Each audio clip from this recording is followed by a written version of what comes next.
Hello friends. Current status current status of public administration. Stages of evaluation. Paradigm first. Politics and administration dichotomy 1900 to 1926. Paradigm 2. The principles of administration 1926 to 1937. The challenge to paradigm 3 1938 to 1950.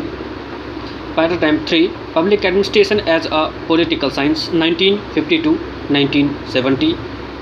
Paradigm 4. Public Administration as Management 1956 to 1970. Paradigm 5. Public Administration as Public Administration 1970. Arguments against Rational Choice School NPM Neoliberal Ideology. First, theories of democratic citizenship. Citizens have the capacity to look beyond their self-interest to the larger public interest.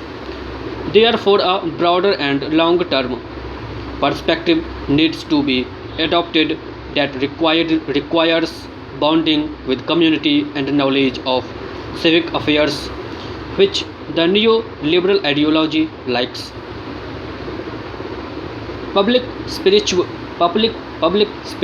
needs to be nourished and maintained, and that can be added by constant attention to principles of justice, public participation, and deliberation.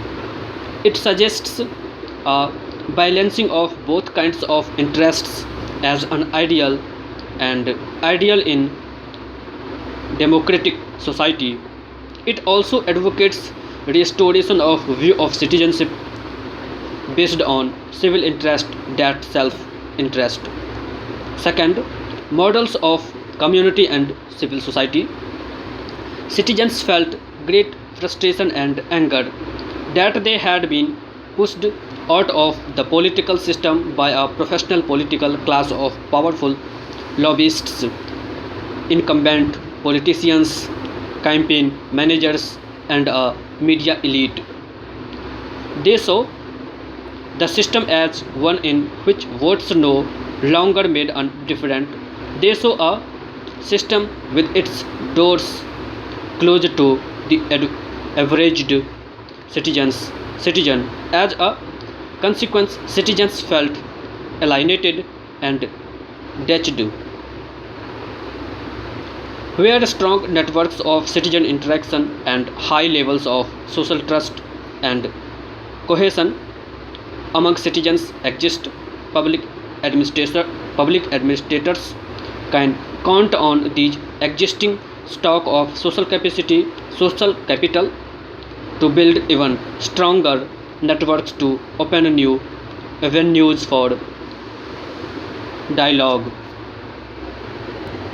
and debate, and to further educate citizens with respect to matters of democratic governance. Public administrators can contribute to building community and social capital. Some are arguing today that the primary role of the public administrator is that of building community. Others argue that public administrators can play an active role in promoting social capital by encouraging citizen involvement in public decision making. These models advocate community as an antidote to unrestrained greed and self interest that marks modern society. Community can act as a helpful mediating structure between the individual and society. Third, organizational humanism. Over the past 25 years, public administration theorists have joined other disciplines in suggesting that traditional hierarchical approaches to social organization are restrictive in their view of human behavior, and they are joined in a critique of bureaucracy and a search for alternative approach to management and organization.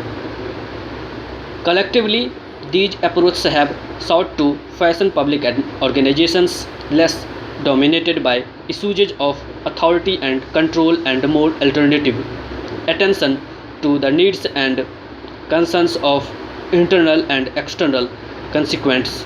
In most organizations, people have relatively little control over their work. In many cases, they are expected to be submissive, dependent, and limited in what they can do. Such an arrangement ultimately backfires as it limits the contributions employees can make to the organization. Theorists have explored alternative ways of designing organizations. The idea is to maximize collaboration between individuals and units whose works are interdependent and to develop reward systems that organize both the acts of organizations mission and the growth and development of organization members. For new public administration, it showed intense concern for relevant social problems, stressing ethics and values, innovation, and social equality. It also put great emphasis on human relations and a creative application to administration and social change. 5. Failure of neoliberal model in developing countries in using equity and social justice as promised.